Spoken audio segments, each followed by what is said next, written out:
Okay, right, so I was going to show you how to know which stitches will be your stitches that you need to recognize in order to work in rows in the round. Okay, so I've done a magic ring here and I've got 10 single crochets and my pattern calls for 10 single crochets. Let's just check that we've got 10. We never count the one on the hook, so we've got 1, 2, 3, 4, 5, 6, 7, 8, 9 and 10. So we do have 10. So if we've got 10, then we know that this stitch is the last stitch. Remember, we never count the one on the hook, so this V is the last V. So we can go ahead and use this yellow marker to mark that V as our last stitch of row 1. And that is important. Then we count back the number of stitches we should have, which in this case is 10, and this one is number 10, which means it's our first stitch of round 1. And we mark that with a different colour. And can you see that although we've got the right number of stitches, the circle is still incomplete. We haven't joined it together. It still looks like a Pac-Man. Yeah. So we need to bring it together with a slip stitch. The slip stitch should always be worked into the first stitch of the row, so that you get the right number of stitches afterwards. So what we do is after we've marked these, we go into that red marker stitch, pull up a loop and pull it through itself, which is a slip stitch. Now here, can you see that the slip stitch that we just made is this V here? It looks very similar to this last V, which is why it's really important that we place this marker into the last stitch of the round before we work our slip stitch. Otherwise, we can accidentally put it here, and that will mean that in the next round we will have more stitches than we should. Another way to make sure that doesn't happen is once you've worked your slip stitch, pull it really tight. Can you see how it's got really small? And once it's got small, can you see it doesn't really look as much like a stitch? It's less easy to confuse with the last stitch, but of course the stitch marker is the best way to make sure you don't make that mistake. So once you've worked that slip stitch into your first stitch of the row, which is the red stitch marker, we need to chain 1 because we're bringing our work up to the level of a single crochet in row 2. This does not count as a stitch, so this is not your first stitch because when that row is finished, this stitch will continue to sit vertically. You'll see what I mean. So this is just chain 1. Now we start to work the first single crochet of the next round. Now in the second round, each stitch requires us to put 2 single crochets into it. So basically we need to increase 10 times. So we had 10 stitches in the first row and we should have 20 stitches in the second row, 20 single crochets. The first stitch is always the same one that we worked our slip knot into, and we know which one that is because we have this great stitch marker marking it. So that is where we put our hook and we work 1 single crochet. That's our first single crochet of round 2. At this point, we need to move the stitch marker from the first single crochet of round 1 to the first single crochet of round 2, which is this V, the V closest to the hook. This is our single crochet V. This V is our chain 1. We don't want that marked. So we place our marker here into the single crochet that we just created. And that is our new first stitch of round 2. Then I need to work 1 more single crochet into the same stitch because remember we're increasing.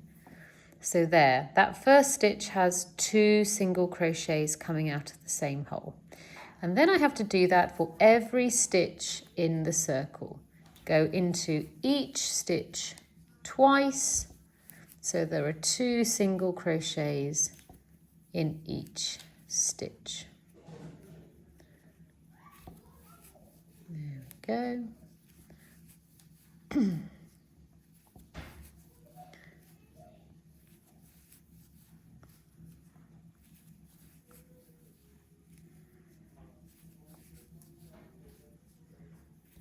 All the way around. Make sure there's 2 in each one.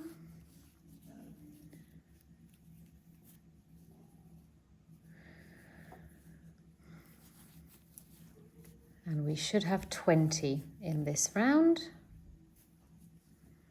because we've increased in each of 10 stitches. So when I get to this marker, that should mean that I should still have 2 single crochets to work into this stitch. This is the last stitch. So I should have 18 so far, and there's still 2 missing until we get to 20. So let's just check that's right. 1, 2, 3, 4, 5, 6, 7, 8, 9, 10, 11, 12, 13, 14, 15, 16, 17, 18. And we know that's our first one because it is marked. So we still have 2 to work. So we go into the last stitch of the first round and work 1 single crochet. Then we go back into the same stitch and work a second single crochet. At this point, we take this marker off and we replace it in the last stitch we just worked, which is this one. Because this is the last stitch of the second round now. And now it's marked. So now we're in the same situation where we should have 20 stitches. Let's check. 1, 2, 3, 4, 5, 6, 7, 8, 9, 10, 11, 12, 13, 14, 15, 16, 17, 18, 19, 20. Great. So now we have to close our Pac-Man. Yeah. So this one here is our chain 1. Can you see it's sitting quite vertically? We don't want to work our slip stitch into here. We want to work our slip stitch always into the first chain of the round. So we go ahead and go into this stitch where the red marker is, pull up a loop and pull it through itself. That's our slip stitch here. We tighten it so it's really small. Then we chain 1 for the next row. And then our first single crochet of the third row goes right back into where that red marker is. Right back into where you've just worked your slip stitch. And we do a single crochet there. This is where we take off the first stitch marker from the second row and put it on the first stitch of the third row. And we do this every time we finish a row.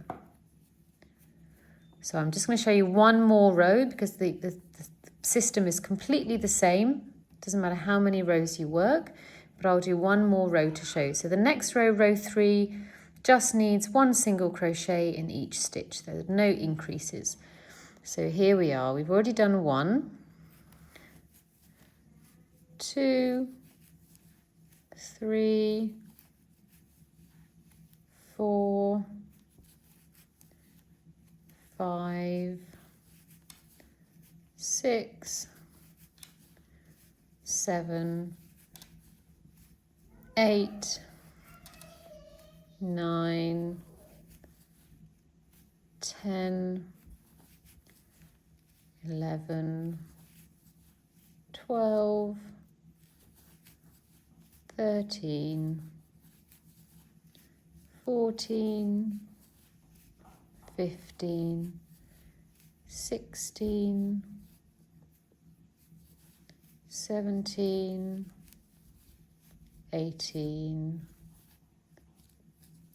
19. And now we've got to this last stitch. So we know there should be 20 in this round because we haven't done any increases.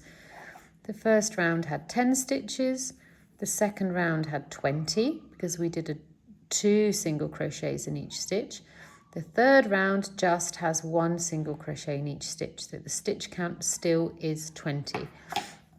So this yellow marker is our last stitch.